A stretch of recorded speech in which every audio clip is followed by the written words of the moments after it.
Assalamualaikum warahmatullahi wabarakatuh. Selamat pagi, selamat siang, selamat sore, selamat malam.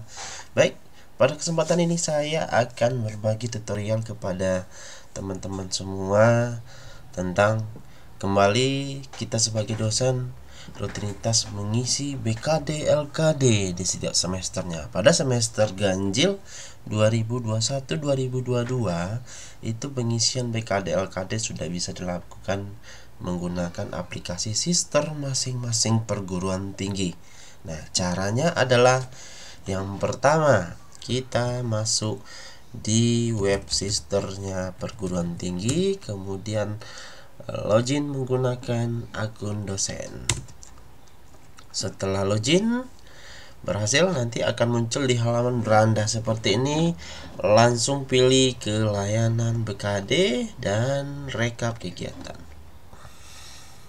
Nah, di sini sudah muncul itu bagian layanan pengisian BKD, tetapi di bagian atas ini terdapat dua panduan ya. Yang pertama ada salinan PO BKD 2021, yang kedua pengantar dari PO BKD.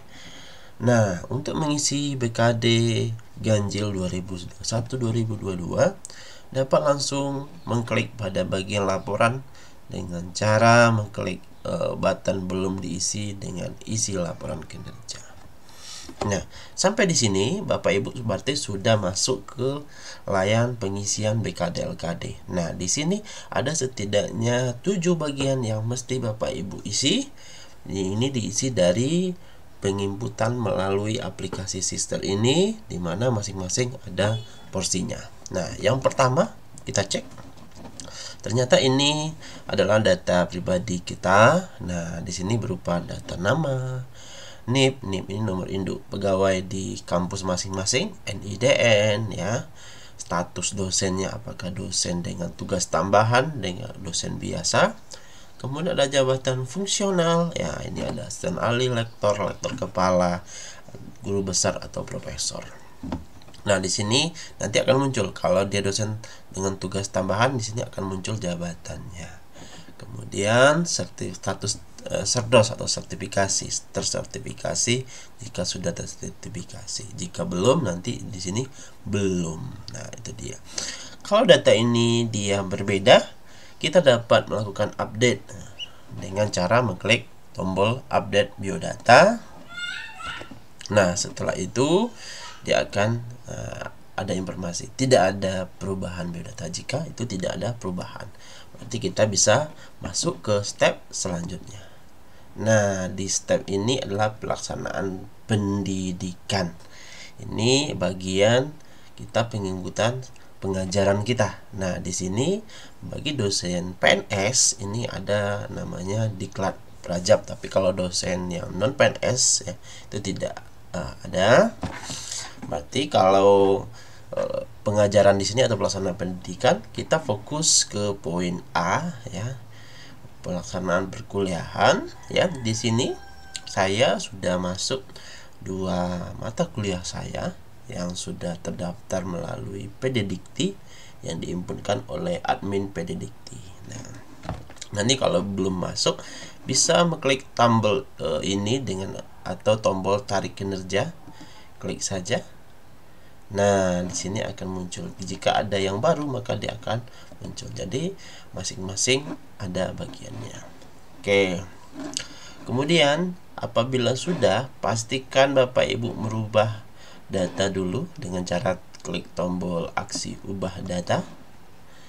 Kemudian pastikan nama mata kuliahnya, kelas kuliahnya, kode kelas, jumlah pertemuannya, kemudian SKS apakah termasuk tim teaching atau tidak, karena berbeda nanti pengakuan KUM-nya itu apabila dia tim teaching dengan tidak tim teaching. Kemudian SKS mata kuliahnya, maka secara otomatis kemudian disimpan. Nah, kita cobakan kalau dia tim teaching.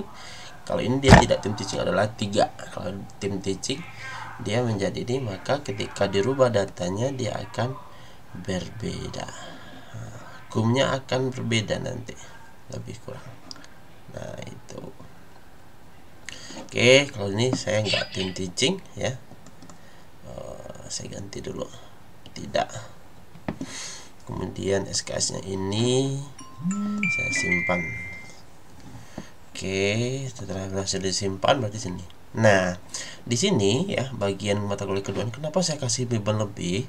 Karena hitungan saya di simpulan ya ini akan berlebih. SKS saya akan merah ini karena di penelitian saya kumnya ada 2 jurnal yang bisa saya akui, maka saya kurangi di bagian pelaksanaan pendidikan dengan mengganti statusnya menjadi beban lebih. Nah, caranya adalah ini, klik saja ini. Nah, dia akan menjadi beban lebih. Diganti yang seharusnya selesai, jadi ganti dengan beban lebih, kemudian ubah status, maka dia akan berubah. Nah, ini dia. Jadi otomatis pengajaran kita dia tidak hilang begitu saja, tetapi masuk ke bagian sebelahnya. Nah, itu dia. Oke, selain dari pengajaran, kita juga bisa mengklaim membimbing kuliah KKN. Nah, dengan catatan tentu dia harus ada SK, minimal ada SK dan laporan kegiatan. Nah, itu dia. Jadi, Bapak Ibu, jadi setiap data yang bisa diklaim atau diinputkan di Sister itu adalah data yang sudah ada surat penugasan atau surat keputusan dari pimpinan. Nah, itu dia. Kemudian bagaimana cara kita bisa mendapatkan mungkin ada case-nya. Oh, saya nggak masuk ya Pak dari pengajaran saya. Bagaimana cara memasukkannya? Caranya adalah pastikan di bagian sini, bagian pelaksanaan pendidikan, kemudian pengajaran. Nah, di sini di periode sekarang 2021-2022 ganjil akan masuk mata kuliahnya. Nah, bagaimana masukkan ini? Nanti Bapak Ibu ini di sini ada info sumber data berasal dari feeder dikti yang ada pada masing perguruan tinggi. Silakan hubungi admin perguruan tinggi untuk penginputan atau perbaikan data. Nah, jadi di sini poinnya Bapak Ibu itu mesti menghubungi admin perguruan tinggi atau admin PD Dikti masing-masing kampus untuk memperbaiki atau untuk menginputkan data yang belum masuk atau ada perbaikan. Nah, itu bagian daripada pelaksanaan pendidikan. Bagian lain kita lanjutkan di video selanjutnya. Check it out.